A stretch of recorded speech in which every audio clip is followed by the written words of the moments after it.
Well, folks, it's time for another pretty big upgrade to my tiny little basement drum studio here. And this time, I'm upgrading to some legitimate overhead mics for my drums. And it should be no surprise by the title of the video, I decided to go with a pair of Shure PGA181 Condenser Mics. In fact, that's what I'm speaking into right now. You're hearing my voice through one of these microphones because they are incredibly versatile. You can use them for vocals, for speech like this, pretty much any instrument, live performances, and of course, for drums. So, as with any Shure microphone, you know you're going to get something that is built to last. It's going to deliver great sound at an affordable price of just $99 a piece. That's a very common price point for Shure microphones. And for that price, you get the microphone and a sturdy, slip-resistant mic clip and a handy little padded carrying pouch. And for a little bit more, you can also get a kit version that includes an XLR cable as well. So unfortunately, I don't have the means to compare this microphone with similar condenser mics on the market, but what I can do is compare it with what I have been using since I started this channel, and that is, I know you're going to laugh at this, and there's nothing I can do about that, but I've been using a Zoom H4N Pro handy recorder as my overhead / room mic. I know, seems pretty ridiculous, right? However, consider the fact that literally every video on this channel up to this point has used this recorder in the mix. I feel like I've been able to get a pretty decent sound with it because I have to say, this truly is a fantastic piece of gear in its own right. It is incredibly useful. I do highly recommend these, but obviously this is not what it was meant for. It should not be permanently hooked up in a studio setting like this. I would like to be able to take it out and record sound samples outside of this room without having to disconnect it and change the settings for whatever I'm recording and make sure to change them back to exactly the way I need them to be in here. So I'm sure you're wondering at this point, why the heck am I even using this to record drums? Well, it's not like I went out and bought this specifically for drums. This is something that I already owned, and in order to save some money when I was first starting the channel, I just found a way to utilize this in the mix. And again, I'd say it's worked pretty well with that, but now, finally, this can be set free to fulfill its destiny as a free agent, and I have some proper overhead mics that are making me very excited for the potential of all of my future recordings. So before we get into some audio comparisons between these two, I should give you some more of the specs on the PGA181. Once again, it is a condenser mic, which means that it requires phantom power in order to get you a usable audio signal. So that means whatever you have it plugged into, a mixer or an interface, it needs to have a switch to turn on phantom power to the input that it's plugged into. So in my case, my interface has a couple switches on the front.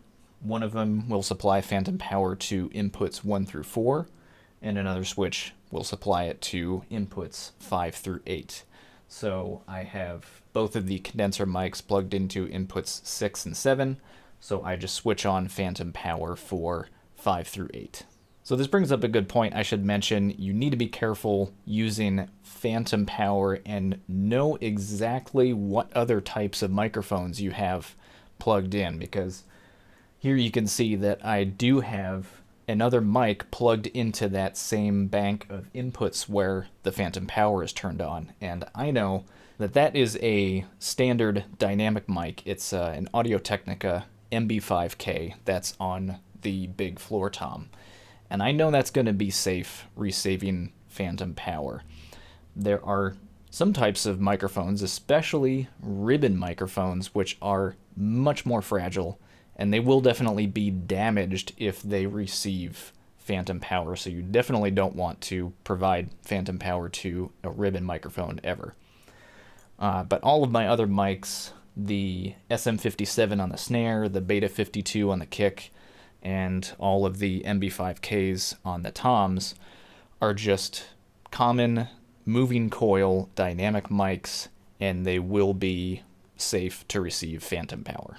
Anyway, the PGA181 has a frequency range of 50 Hz up to 20 kilohertz and a maximum sound pressure level of 138 decibels. It uses a cardioid pattern to focus the sound and try to reduce unwanted noise. And with this side address microphone, meaning it picks up sound from the side rather than straight down from the top like most microphones, I will say at first it was slightly confusing to figure out if it was maybe picking up sound from both sides, because you can see that there is a grill on both sides of the microphone, but it is actually only picking up sound from one side. And how can you tell? How do you know which side is picking it up? Well, Shure has put some indicators on there to let you know. It has the model number, 4 screws. If you're looking down from the top, you can see the Shure logo, which is right side up, that you can read. And there's also a little cardioid symbol that's right at the top of the stem. So that's how you know that you are performing into the correct side. If you look on the other side, it doesn't have any of those things. If you're looking from the top, the brand name is upside down. So that would tell you that you're performing into the wrong side of the mic. You need to turn it around. So again, only slightly confusing when you first glance at it, but you just have to look more closely. All right, so now we can finally do some audio comparisons between these two. So I'm just going to play around in the kit and switch up the mics. I'll start out with just raw audio signals and then add in some EQ and compression and reverb, whatever.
Well, I think they sound pretty amazing. I can tell already that I'm getting a much wider frequency response and a cleaner sound than the Zoom recorder.